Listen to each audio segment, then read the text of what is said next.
सजीला शानी से कहती है कि कहीं ऐसा ना हो कि जो तुम पर इतनी मेहरबान है कि एक दिन आए और तुम भी उस पर भी मेहरबान हो जाओ। इस पर वो कहता है कि तुम जो सोच रही हो बिल्कुल गलत सोच रही हो, ऐसा कभी भी नहीं हो सकता। अगर ऐसा होना होता तो मैं तुम्हें पहले ही बता देता और सारी बात खुलकर सामने आ जाती। आगे से वो कहती है लेकिन तुम्हारा क्या भरोसा, मुझे तो यकीन नहीं है।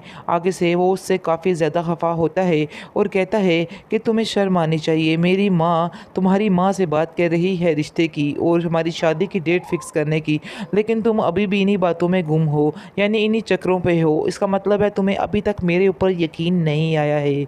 जब तक तुम मुझ पर यकीन नहीं करोगी तुम कुछ भी नहीं कर पाओगी, क्योंकि तुम्हें ऐसा लगता है कि मेरी हर बात झूठी है। आगे से वो कहती है कि नहीं, मैं तो सिर्फ और सिर्फ मजाक कर रही थी और तुमने तो असल में ही गुस्सा कर लिया। शानी जो है वो कहता है कि अब तुम्हें जल्दी से तैयार रहना चाहिए, यानी कि बहुत जल्द मेरी माँ आएगी तुम्हारे घर और हम ये डेट फिक्स कर लेंगे और तुम अनकरीब ही हमारे घर होगी। इस पर सजीला काफ़ी ज़्यादा खुश होती है और वो ख्वाब भी सजाने लग जाती है। आगे से उसको कहता है कि पहले हम अपनी बहन की शादी करेंगे, फिर जाके तुम्हारी और मेरी शादी की बात चलेगी, क्योंकि मैंने सोचा हुआ है कि पहले नादिया आपा इस घर से रुखसत होंगी और उसके बाद फिर मेरी और तुम्हारी बारी आएगी।